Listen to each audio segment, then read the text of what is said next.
je suis de nature insoumise, déjà. Donc, voilà, donc pour diverses raisons, j'ai toujours été révoltée par les injustices, par l'injustice sociale, voilà, qui sévit depuis un certain nombre d'années au niveau de notre société, guadeloupéenne, mais j'ai envie de dire française. Hein. Il y a des éléments qui sont communs à notre société guadeloupéenne et à la société française. Ensuite, donc voilà, hein, donc j'ai toujours combattu en fait les injustices de par mon engagement syndical. Donc depuis que je travaille, donc je suis agent hospitalier, donc j'exerce en milieu hospitalier depuis maintenant près de 15 ans et je milite en fait depuis 15 ans. Donc depuis que j'ai commencé à travailler, je milite syndicalement. Donc je défends les travailleurs, donc mes collègues soignants en particulier, parce qu'on évolue dans un milieu qui est très compliqué, donc qui ne permet pas forcément l'expression de la révolte, et on n'a pas forcément les moyens de pouvoir manifester ou alors dire non, dire stop, parce qu'il faut assurer, il faut garantir les soins, il faut garantir la continuité des soins, donc on n'a pas forcément tout le temps les moyens de pouvoir dénoncer, de pouvoir s'arrêter, dire qu'on ne peut plus, qu'on n'en peut plus et qu'on n'avance plus. C'est pas possible dans notre milieu, donc on travaille, on assure le poste, mais il faut quand même trouver une manière d'exprimer les choses qui ne vont pas. Donc nous, au niveau du syndicat dans lequel j'évolue depuis un certain nombre d'années, on a trouvé des manières d'exprimer cette révolte-là. Donc parfois on organise on met en place des pétitions, on fait sortir parfois des tracts pour pouvoir dénoncer les situations qu'on vit. Et donc voilà, après on peut mettre en place des petites actions avec les patients, généralement. On essaie toujours d'obtenir l'adhésion des patients pour pouvoir exprimer voilà, ce qui ne va pas, parce qu'ils sont quand même les premiers concernés. On est là pour leur garantir des soins de qualité, donc on essaie d'obtenir leur adhésion par rapport aux actions qu'on met en place. Donc voilà, donc ça c'était pour la présentation de mes actions au niveau professionnel. Après, concernant la société de manière générale, donc nous savons que nous vivons une crise. Bon, tout le monde dit crise, d'accord, le mot crise, mais ça veut dire quoi? Pour nous, enfin nous travailleurs, nous membres de la société civile, cette crise, on l'a traduit par ce qu'on subit. Il y en a qui disent que oui, on est en crise, qu'il faut mettre en place des plans d'austérité, qu'il faut encore opprimer ceux qui ne peuvent plus tolérer justement cette mainmise de ce qu'on connaît, qui veulent nous obliger à subir encore plus, alors qu'on n'en peut plus. Donc nous, cette crise, au niveau social par exemple, on peut relever des éléments, hein, des indicateurs qui nous permettent d'identifier les problèmes, enfin, qui nous permettent de dire que ça ne va plus et qu'il faut changer tout ça. Donc la violence, par exemple, les manifestations, les cris, les dénonciations, des gens qui se révoltent, etc. Donc voilà, c'est cette manière-là qui est utilisée par la population, enfin par en tout cas ceux que je côtoie régulièrement, pour pouvoir dire stop à la situation, à la crise, entre guillemets, qui sévit depuis un certain temps au niveau de notre société. Après, on constate qu'il y a des gens qui se présentent, notamment des gens qui se disent politiciens et qui voudraient, selon des codes qu'ils ont eux-mêmes établis, qui voudraient, d'après eux, apporter des réponses à ces problèmes, à ces maux, j'ai envie de dire, sociétaux, qui sont identifiés par les travailleurs, par les citoyens et parfois des associations militantes, etc. Mais on se rend compte que ces gens-là ne répondent pas à nos attentes. Ils viennent avec des mesures, des solutions. Ils disent des solutions, ils pensent pouvoir apporter des réponses aux questions qu'on pose, aux problèmes qu'on pose, mais finalement, on se rend compte que ça ne correspond pas au message qu'on porte. Ça ne répond pas en fait aux questions qu'on se pose et aux problèmes qu'on soulève. Donc, moi je dis qu'il faut bien choisir, il faut bien vérifier le contenu de ce que ces personnes qui s'adressent à nous nous apportent. Il faut bien vérifier le contenu des messages qu'ils véhiculent. Parce que bien souvent, ils ne répondent pas aux attentes de la population, ils ne répondent pas aux attentes, ils ne répondent pas aux cris d'alerte qu'on lance. Donc, par rapport à ce constat qui est clairement établi, hein, c'est vrai que les personnes qui militent, les personnes qui sont dans les milieux militants, lancent assez facilement, souvent régulièrement, des cris d'alerte et qui ne sont pas forcément perçus par les politiciens, à tel point que elles organisent ces personnes des manifestations pour pouvoir se faire entendre et n'ont pas forcément en face des réponses adaptées. Donc, pour ma part, je dis que je pense qu'au niveau du mouvement que j'ai intégré, donc le mouvement des Insoumis, il y a un certain nombre de réponses qui sont apportées à ces problèmes. Parce qu'en vérifiant, en tout cas en prenant le temps déjà d'écouter les discours de notre porte-parole national, qui est Jean-Luc Mélenchon, qui est quand même une figure assez j'ai envie de dire originale, mais particulière. Je ne sais pas comment le décrire, c'est vraiment spécial, quoi. C'est-à-dire que c'est quelqu'un qui part de par les postures même qu'il adopte, il répond finalement aux attentes et aux cris qui sont lancés par les personnes qui sont révoltées, par les militants, par des gens qui dénoncent depuis un certain nombre d'années certaines choses. Parce qu'on sent bien que dans le contenu, dans les messages qui sont proposés au niveau du programme, par exemple le programme qu'on défend, l'avenir en commun, il y a des réponses. Il y a des réponses aux questions qu'on se pose, il y a des réponses aux problèmes qui sont soulevés de manière quotidienne dans notre société. Et donc du coup, moi je dis qu'il faut appuyer ce programme-là, il faut le faire connaître à la population, il faut vraiment sensibiliser les gens, leur faire comprendre que c'est avec ce programme-là qu'on pourra sortir du marasme sociétal qu'on vit depuis un certain nombre d'années déjà. Parce que là, voilà, il faut vraiment passer à autre chose.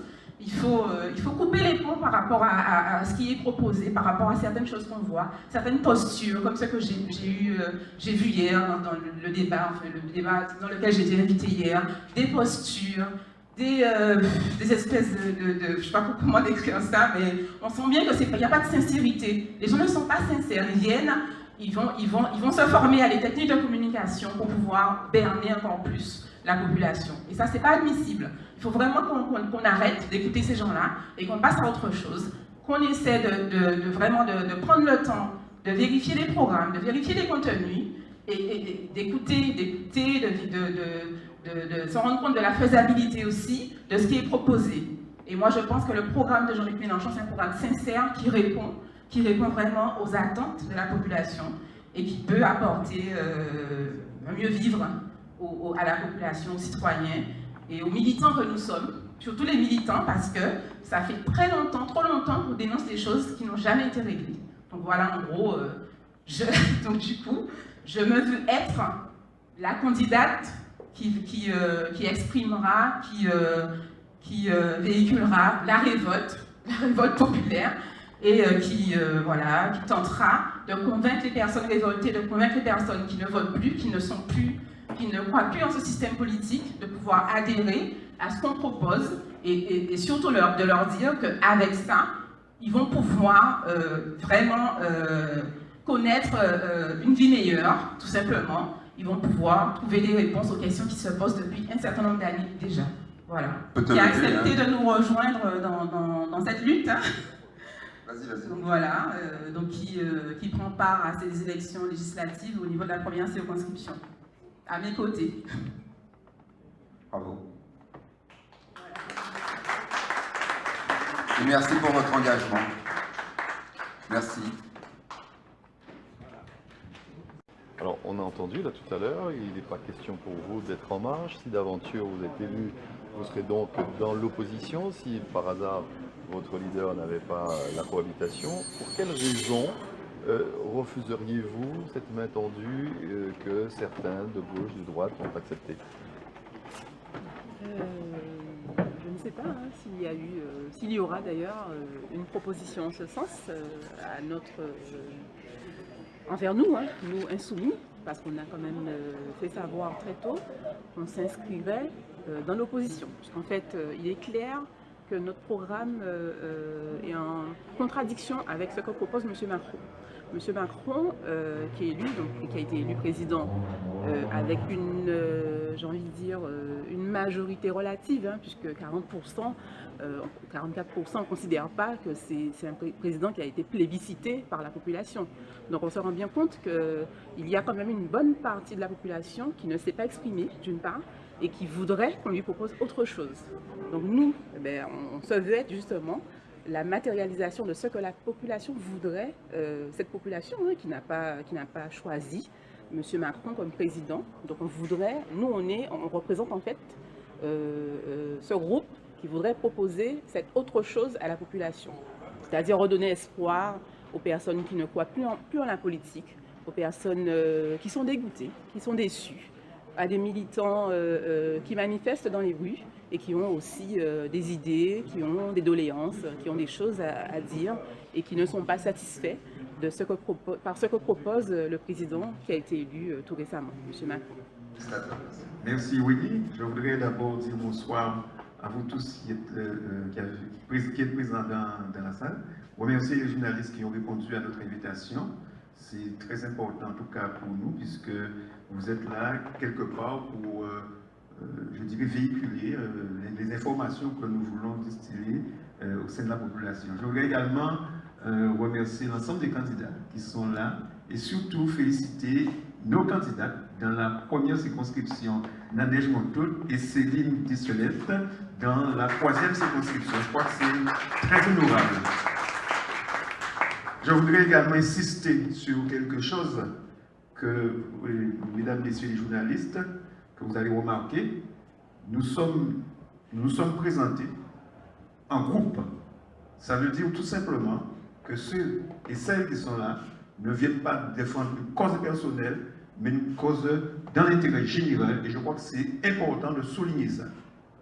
Je crois que la réponse Nadège et Céline, au dernier moment, je me permets de le dire, si elles sont candidates aujourd'hui, c'est parce que notre porte-parole a voulu qu'il y ait des femmes et elles ont répondu favorablement. Encore une fois, je veux les féliciter. Nadège a souligné quelque chose tout à l'heure d'important. J'ai regardé le débat hier, mardi soir à la télé et on s'est rendu compte comment les gens ils sont aujourd'hui tous en marche et défendent le même programme. Je me réjouis que nous sommes les seuls, effectivement, à pouvoir défendre la population guadeloupéenne, d'une part, puisque nous sommes en Guadeloupe, mais nous entendons nous joindre, bien sûr, à la France insoumise, parce que nous sommes dans le même combat, et qu'on nous va dire en Guadeloupe, à la même larelle là. Mesdames, Messieurs, je voudrais, bien sûr, me présenter, je crois que c'est important pour vous, même s'il y en a qui connaissent, mais c'est très important de le faire. Donc, Michel Tola, je suis candidat dans la deuxième circonscription pour la France insoumise, dont le porte-parole est Jean-Luc Mélenchon. J'ai 49 ans et je suis père, bien sûr, de 2 enfants. Je suis actuellement adjoint au maire de la commune de Port-Louis depuis 2014. Cependant, j'ai été également, puisque c'est ma commune de naissance, élu municipal à Anse-Bertrand. Et c'est vrai que mon engagement politique, eh bien, c'est depuis l'âge de 16 ans. Et j'avoue que je ne suis pas déçu du parcours, je dirais, entrepris, en tout cas, mon cheminement. Je suis également technicien agricole de formation. Cependant, j'ai choisi d'exercer la profession d'agriculteur dans la région Nord-Grande-Terre. Je fus par le passé président des jeunes agriculteurs de la Guadeloupe, où j'ai côtoyé de très près l'actuel président de la FNSEA. Et aujourd'hui, je suis membre de la direction, en tout cas, du bureau de la Chambre d'agriculture de la Guadeloupe. et je représente les agriculteurs guadeloupéens, les agro-transformateurs au sein de l'ODADOM. Je suis également militant associatif depuis mon plus jeune âge et actuellement je suis le président du centre social de Petit Canal et c'est l'unique aux Antilles, plutôt en Guadeloupe puisque la Martinique il y a un an, ils ont pu effectivement mettre en place un centre social. Cependant, nous existons depuis plus de 24 ans. Alors, pourquoi je suis candidat à ces élections? C'est tout simplement parce que c'est vrai que mon engagement profond pour le pays m'a encouragé effectivement à aller plus loin dans ma démarche. Et peut-être que je n'aurais pas été candidat à ces élections législatives. Cependant, quand j'ai lu le programme de Jean-Luc Mélenchon que j'ai soutenu en 2012, je crois que les choses étaient beaucoup plus structurées, il y avait une meilleure communication et ça m'a permis de prendre conscience qu'il fallait que je m'engage et d'aller plus loin. Car tous, ils ont pu reconnaître que Jean-Luc Mélenchon a un très bon programme. D'ailleurs, l'actuel nommé à la transition écologique, je crois, ce gouvernement actuel, reconnaissait dans ses mots que le meilleur programme pour l'écologie, en tout cas pour la défense de l'environnement, c'était Jean-Luc Mélenchon. Et je peux vous dire qu'il avait raison de le dire. Quand Jean-Luc Mélenchon est venu en Guadeloupe, il a échangé avec ceux qui l'ont accueilli. Et nous avons compris qu'il nous a laissé la liberté de choisir ce qu'on voulait pour la Guadeloupe et de l'intégrer dans le programme national. Et c'est en ce sens que nous nous trouvons bien sûr dans je dirais, la démarche d'être dans ces élections législatives, puisqu'il s'agit, c'est vrai pour nous, de lui donner une majorité pour pouvoir, bien sûr, conduire une opposition au sein de l'Assemblée nationale à Emmanuel Macron. Je vais essayer d'être plus court pour laisser la parole aux autres, mais je voudrais dire une chose qui me semble très importante. Tout le monde est en marche aujourd'hui. C'est ce que j'ai pu constater. Simplement, si on est en marche et qu'on est en désordre, je pense qu'il faut remettre de l'ordre. Et la seule manière de remettre de l'ordre, c'est que notre avenir soit en commun, car nous aurons la possibilité de nous organiser, chacun les compétences qu'il faut pour pouvoir conduire le pays. Et je suis convaincu, comme Nadège l'a dit, si les Françaises et les Français font confiance à la France insoumise, je ne dis pas que du jour au lendemain, nous aurons satisfaction.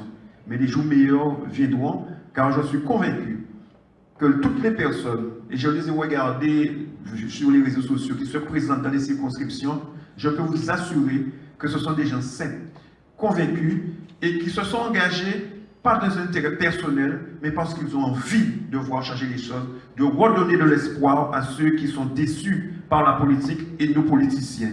Donc, Nadège l'a dit, je souhaite que ce message que nous voulons faire passer puisse être bien entendu, que ce message soit bien relayé et qu'en réalité, nous puissions redonner confiance au peuple guadeloupéen, à ces jeunes, à ces nantis, à ces personnes qui souffrent depuis tantôt, qui ont la dignité et qui évidemment n'ont pas toujours, bien sûr, la force de le dire. Donc, il est possible qu'au soir du 18 juin, nous ayons 4 élus Français insoumis en Guadeloupe. Je peux le dire, je le crois. Maintenant, il s'agira de travailler en ce sens et je suis convaincu que si effectivement tout le monde aujourd'hui est en marche, ils choisiront la bonne marche et non la mauvaise d'Emmanuel Macron. Merci. On défend tous une cause. J'en ai plusieurs, la mienne en particulier, c'est dans le domaine du travail. J'ai la chance d'exercer un métier, donc je suis psychologue du travail et ergonome. Je travaille auprès des représentants du personnel au comité d'hygiène et sécurité dans les boîtes privées, mais également aux hôpitaux, puisque vous avez un statut un peu particulier au niveau des comités d'hygiène et sécurité. Et donc je suis ce qui se passe particulièrement au niveau de, alors je ne vais pas dire la loi de travail, les lois de travail, puisque le code du travail se dégrade depuis un certain nombre d'années maintenant, depuis 2013 plus précisément. Et aujourd'hui, on remet carrément en cause la loi Auroux, hein, donc c'est ce qui va se passer probablement si nous n'obtenons pas la majorité au niveau de l'Assemblée nationale, d'où cette nécessité, entre autres, parce que du travail partout, c'est grâce au travail qu'on arrive à vivre, à créer une vie sociale, à pouvoir se loger, se nourrir, voir grandir ses enfants, etc. Et donc, d'où mon engagement aujourd'hui dans la France Insoumise et aux côtés de Michel pour ces élections. Voilà, je vous remercie. En l'occurrence, Céline Deschlette, qui est la candidate titulaire dans la 3e circonscription. Bonsoir à tous, merci d'être là. Donc je suis Céline Deschlette, j'ai 39 ans, je suis maman de 3 enfants. Je suis enseignante en classe de maternelle depuis 4 années. Et auparavant, j'étais éducatrice spécialisée dans un centre pour enfants autistes sur Bémao. Mon engagement dans la France Insoumise date de longue date, puisqu'avant j'étais d'abord soutien de Jean-Luc Mélenchon pour les élections de 2012. J'ai rejoint ensuite la France Insoumise, où j'ai pu participer, et j'en suis fière, au livret handicap pour l'accessibilité pour tous. Donc c'est le livret qui fait partie du programme de la France Insoumise. Il permet l'accessibilité à l'ensemble des personnes porteuses de handicap. Et c'est un sujet important pour moi ici en Guadeloupe, où vous le savez, peu de transports sont accessibles aux personnes à mobilité réduite, peu de commerces le sont, peu d'hôtels. Donc j'avoue que ceci est mon cheval de bataille, la France Insoumise y répond pleinement dans son programme. Ensuite, évidemment, en tant qu'enseignante, je suis très partisane d'une éducation pour tous, d'une éducation gratuite, d'une cantine gratuite. On sait qu'en Guadeloupe, beaucoup d'établissements ne sont même pas dotés de cantines. Le programme de l'avenir en commun nous permettra cette gratuité de la cantine, cette cantine dans tous les établissements scolaires pour favoriser une école inclusive pour l'ensemble des enfants guadeloupéens et une réussite de ces enfants. Ensuite, mon engagement est aussi au niveau de l'écologie. Je suis en effet pour une transition écologique, évidemment, surtout ici avec le règlement du problème de l'eau. Je vis dans une commune où les coupures d'eau sont réelles, quotidiennes. Je suis pour que l'eau soit enfin un problème public géré par une gestion publique, excusez-moi, pour que les réseaux soient entretenus et que l'ensemble des Guadeloupéens puissent, avant de partir au travail, se doucher. Quand ils rentrent, boire de l'eau. Il faut savoir que nous sommes touchés ici en Guadeloupe, on nous prive d'un bien réel. Et je pense que l'avenir en commun va nous permettre, grâce à ce programme, de régler ce problème de l'eau. Ensuite, j'avoue que comme Michel, je vois que tout le monde est en marche, que Monsieur le Président de la République a réussi à mettre dans toutes les circonscriptions de France 3 candidats. Il a une chance inouïe, il va avoir le Parti Socialiste, En Marche et LR avec lui. La seule opposition actuellement, c'est la France Insoumise. Si l'on veut s'opposer au gouvernement de M. Macron, nous n'avons qu'un choix. Voter pour l'avenir en commun, voter pour la France Insoumise. Ce sera mon dernier mot pour que viennent les jours heureux.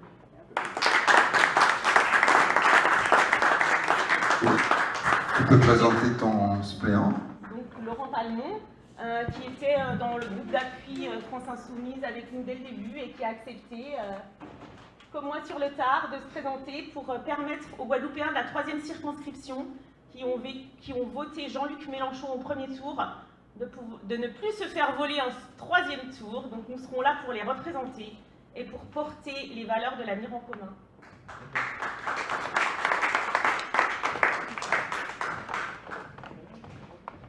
Bonsoir à tous, je suis Laurent Palmont, j'ai 32 ans, je suis ingénieur logiciel, je travaille dans le privé. Et ce que je voudrais que vous puissiez remarquer, c'est que dans les interventions de Nadège, de Michel et de Céline, il y a une cohérence. Nous ne sommes pas des candidats, nous sommes tous ensemble, nous ne sommes pas des candidats isolés, nous défendons un programme, l'avenir en commun, et c'est un programme qui a une vision d'ensemble pour la société. Donc c'est très important pour nous de vous avoir aujourd'hui, puisqu'il y a 2 axes importants qu'on veut porter à la population guadeloupéenne. Le premier, c'est que les idées ne meurent pas. Nous avons terminé en 2e place en Guadeloupe. Dans la 3e circonscription, nous avons terminé en 2e place. Nous voulons dire à tous ces électeurs de la France Insoumise qui ont voté pour le programme que vous avez des porte-paroles. Nous voulons porter votre vision de la vie et de la société au niveau national. C'est très important. La deuxième chose qui est importante, c'est que les électeurs de la France Insoumise ont plus de 60% d'adhésion idéologique. Donc il est très important pour nous de dire vos idées, elles ne sont pas en pause d'ici les élections prochaines. Vos idées peuvent vivre dans la nation, elles peuvent être appliquées, elles peuvent avoir une influence sur les lois, et ce que nous voulons dans la France Insoumise, c'est d'avoir une majorité au Parlement pour vraiment exécuter vos idées. Ne vous dites pas que c'est fini. Michel a parlé de tout le monde est en marche, tout le monde est un peu dans tout. Nous avons un programme. J'invite les électeurs qui n'ont pas le livre L'avenir en commun d'aller sur laec.fr où ils pourront avoir accès au programme. Ils pourront même l'avoir en audiobook. Ils pourront rechercher des thématiques qui leur tiennent à cœur sur le site. Et bien sûr, nous allons militer, puisqu'il y a aussi un fort taux d'abstention, nous allons militer pour convaincre davantage de personnes de la cohérence du programme. Nous allons les inviter, pour les plus connectés, à aller voir les vidéos de la France Insoumise, que ce soit sur les questions de financement du programme, que ce soit sur les axes programmatiques. Nous avons une chaîne YouTube, il y a la chaîne de Jean-Luc Mélenchon, il y a la chaîne de JLM 2017, L'avenir en commun, la France Insoumise. Et voilà. Donc je suis très fier d'être avec Céline, de porter la voix de nombreux Guadeloupéens et d'être aussi avec tous les candidats des autres circonscriptions pour leur dire, comme Nadège en a parlé, il n'y a pas que les manifestations dans la rue. Vous pouvez aussi vous faire entendre et exécuter votre vision et vos idées au Parlement et changer la vie de tout le monde. Merci. Voilà, alors on va continuer dans la routine et on va commencer par là. Donc Rolande va venir à côté de moi et elle va nous dire un petit peu qui elle est et ce qu'elle a envie de nous dire. Voilà. Juste dire qui je suis Madame Taliali Rolande, mère de 3 enfants. Je suis de profession médicale. Je travaille pour le CHM, dans le SAMSA. J'ai un public maladie mentale que nous soignons. Donc, j'habite Basse-Terre. Voilà. Donc, je suis née Maroc avec votre insoumise. Merci à vous. Merci beaucoup, Rolande. Merci. Voilà. Bon, mesdames, messieurs, il revient peut-être cette dernière place. J'espère que il n'en sera pas de même dans quelques semaines, mais je suis à peu près persuadé du contraire. Ce que j'ai à vous dire, moi, va se reposer sur ma journée, là, ce qui vient de se passer aujourd'hui. Je suis passé au siège de campagne qui s'appelle le 64 Nolivos à Basse-Terre, qui est ouvert depuis le début de la campagne de Jean-Luc Mélenchon. Et pour la 5e journée consécutive, il n'y a pas d'eau dans ce local. On est en centre-ville à Basse-Terre. On est à côté de la mairie. Voilà. Et dans toute la rue, les commerces y compris, à côté de nous, il n'y a pas d'eau à Basse-Terre. Vous imaginez ce scandale?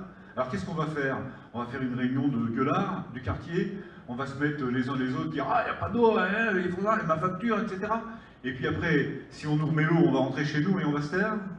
Est-ce que vous ne pensez pas, pour commencer uniquement par ce dossier, qu'il y en a un petit peu assez de ne pas aller au fond des choses, de continuer à avoir les mêmes qui gèrent ce dossier depuis 30 ans dans des conditions lamentables, les collectivités territoriales qui disent c'est pas moi, c'est l'autre, les compagnies privées qui partent avec le magot, qui n'ont fait aucun travaux pendant des années et qui maintenant repassent tout ça en gestion publique pour que ce soit les Guadeloupéens qui payent la rénovation sur leur denier, qui la payent une 2e fois, une 3e fois pour certains.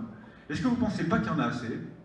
Ben moi je peux vous dire, une majorité autour de Jean-Luc Mélenchon à l'Assemblée nationale, dans quelques semaines, c'est ce problème-là qui sera traité. Parce que les réponses sont dans l'avenir en commun. Certes, on ne fera pas le travail des collectivités territoriales, mais on aura ici un représentant de l'État dont le métier ne sera pas de répartir les tours d'eau, dire dans quel quartier on va fermer. Son travail, et ça lui sera demandé par le chef du gouvernement que sera Jean-Luc Mélenchon, son travail sera de mettre les collectivités autour de la table et de ne pas les laisser sortir tant qu'on n'a pas un schéma pour se sortir de ce problème-là immédiatement, en quelques programmations de travaux. Et puis, ça ne sera pas tout.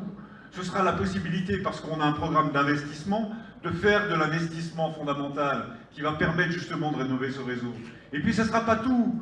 Les compagnies qui sont parties avec le magot, elles auront des comptes à rendre et on leur redemandera de remettre l'argent sur la table. Donc de l'argent, il y en a, il y a des possibilités. Ce qui manque, c'est une volonté. Et pour la Guadeloupe, c'est essentiel. Il faut une volonté des élus. Il faut arrêter d'avoir des élus, on leur dit au niveau national, dégage. Il faut arrêter d'avoir des élus qui n'avancent pas sur les dossiers, qui pensent que l'élection est terminée quand ils sont élus et qui n'ont pas le souci d'accomplir le mandat. Je voulais prendre juste cet exemple-là. Je peux vous dire que pour nous qui recevons du public, et pas mal qui vient au siège, c'est particulièrement dégradant de devoir demander aux gens de faire attention quand ils ont besoin d'une nécessité quelconque. Voilà, c'est insupportable. Et qu'est-ce qu'il en est pour nous ?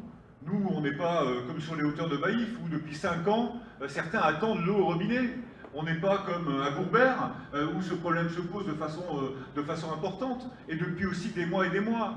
Donc, comment est-ce qu'on peut vivre en Guadeloupe si on ne peut pas prendre sa douche le matin avant d'aller au travail, ou à l'école? Qu'est-ce qu'on enseigne? Qu'est-ce qu'on apprend à nos enfants quand il faut être en retrait sur des questions d'hygiène? Véritablement, ça a assez duré, quoi. Et je crois que la colère des Guadeloupéens va se fédérer pour faire en sorte d'avoir des députés qui n'ont pas tous les pouvoirs, mais qui, grâce à leur majorité, une majorité insoumise, va pouvoir remettre un petit peu de l'ordre sur ces dossiers, ce type de dossier-là. Je ne voulais prendre qu'un exemple pour ne pas être trop long. Qu'est-ce que je voulais vous dire encore? Je voulais vous dire que cette campagne-là n'est que la suite de la précédente. Les camarades l'ont dit, cette campagne-là, c'est le 3e tour de la même élection. On a la possibilité de rejouer ce qui a été joué au premier et au 2e tour de l'élection présidentielle. En particulier au premier, où on a été tout près d'aboutir. Cette fois, il faut véritablement faire en sorte qu'il y ait un maximum de députés France Insoumise partout sur le territoire national, et particulièrement en Guadeloupe, où les problèmes se posent, parce que les camarades l'ont bien dit, les réponses sont dans le programme qu'on veut appliquer. Je reviens à ma vie quotidienne, j'ai ouvert le journal aujourd'hui. Qu'est-ce qu'on y lit? On y lit une jolie page dans France Antilles où on nous explique ce que c'est qu'un député. Un député, c'est quelqu'un qui fait la loi, il a un certain nombre de pouvoirs, c'est lui qui siège au Parlement, qui soutient ou ne soutient pas le gouvernement, qui a la possibilité de donc, dire la règle, faire la loi. Bien. Et puis qu'est-ce qu'on voit à la page d'après? On voit, comment les choses vont se passer à Capesterre. Alors un tel, il est avec machine, et il est avec truc, et ils sont en train de préparer la municipale, et s'ils ne se mettent pas les uns avec les autres, ils iront plutôt de l'autre côté pour... Mais qu'est-ce que c'est que cette cuisine? Ce sont des élections législatives. On n'est pas en train de préparer les municipales, on n'est pas en train de rôder des équipes, on n'est pas en train de faire un premier tour de piste pour se faire voir des électeurs. Qu'est-ce que c'est que ces candidats? Est-ce qu'ils ont un projet pour la République? Est-ce qu'ils ont une équipe cohérente? Est-ce qu'ils sont capables de dire de quelle façon ils vont travailler sur l'ensemble des circonscriptions de la Guadeloupe? Eh bien, nous, à la France Insoumise, on est capable de le faire et on va faire valoir ça dans la campagne. Parce que c'est assez d'imaginer qu'on peut, parce qu'il y a un taux massif d'abstention, tenter un hold-up, essayer de mesurer, comme certains l'écrivent, y compris pour des gens encore dit plus à gauche que nous, essayer de mesurer son influence. Qui est l'intérêt? L'intérêt des élections législatives, c'est d'avoir des députés. Avoir des députés, c'est essayer de fonder une majorité qui peut appliquer un programme. Voilà le sens de cette campagne. Et nous, on est tout à fait là-dedans, parce qu'on a le programme, on a le leader, on a les candidats, on a cette cohérence, et on souhaite que les Guadeloupéens mesurent ça, mesurent cette capacité qu'ils vont pouvoir avoir de voter pour une équipe qui veut véritablement trouver des solutions aux problèmes posés par la Guadeloupe, en Guadeloupe, mais par le programme La Vie en commun, parce que ça va être notre guide et ça va être nos engagements. Et je m'en flatte parce que ça nous vaut le coup d'être très souvent avec nos camarades de l'UGTG, de la CGTG, dans la rue pour militer contre la loi El Khomri, par exemple, encore tout récemment. Et faites en sorte que je sois député, parce que s'il y a beaucoup de députés France Insoumise, il y aura sans doute moins à se mobiliser dans la rue pour lutter contre les suites de la loi El Khomri. Et si jamais, par malheur, ça n'arrivait pas, eh bien, sachez qu'il faudra rester concentré et solidaire pour être dans la rue et faire en sorte que les choses ne se passent pas au détriment de ceux qui sont les plus faibles et les plus défavorisés dans notre société. Voilà, pardon, j'ai été un petit peu long. Première question, quel va être le message, le credo des Insoumis de Guadeloupe pour ces législatives? Bah écoutez, nous on est dans une campagne qui se prolonge en fait. Les législatives sont la suite de l'élection présidentielle et au fond, c'est pour nous un troisième tour. Autrement dit, on est ici, présent partout sur le territoire de la Guadeloupe, pour dire la mise en œuvre du programme de Jean-Luc Mélenchon est encore possible s'il y a beaucoup de députés insoumis. C'est ce programme qui se mettra en œuvre, l'avenir en commun, et nous on veut aller à l'Assemblée nationale pour ça. Parce qu'on sait que dans le programme l'avenir en commun, il y a toutes les réponses aux problèmes qui sont connus ici en Guadeloupe. On sait comment répondre aux problèmes de l'eau, on sait comment répondre aux problèmes de la violence sociale, on sait comment répondre à la misère, on sait comment répondre à l'emploi, voilà. On sait comment assurer le développement écologique et aussi énergétique de cet archipel. Donc, dans le programme qu'a défendu Jean-Luc, on a déjà toutes les réponses. Il a fait un très bon score à la présidentielle. Bon, malheureusement, la règle est la règle, on n'est pas au second tour. On n'a pas été, donc, il n'a pas été élu président de la République. Mais si une majorité de députés insoumis se trouve à l'Assemblée nationale, c'est ce programme pour lequel les Guadeloupéens ont déjà voté à plus de 24% qui va être mis en œuvre. Et ça, c'est un programme véritablement pour ceux qui n'ont pas grand-chose, pour ceux qui sont les plus déshérités de la société. Et aussi pour les classes moyennes qui, si on laisse faire Macron, vont payer la note. Quel est le profil des candidats qui vont être présentés tout à l'heure?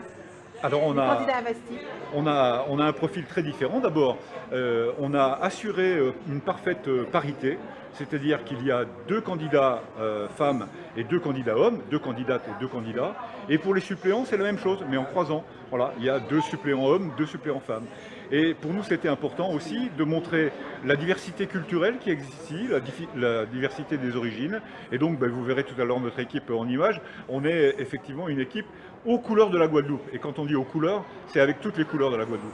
Très bien, parfait. Beaucoup nous connaissent, mais pour ceux qui ne nous ont pas vus ensemble, vous avez non seulement une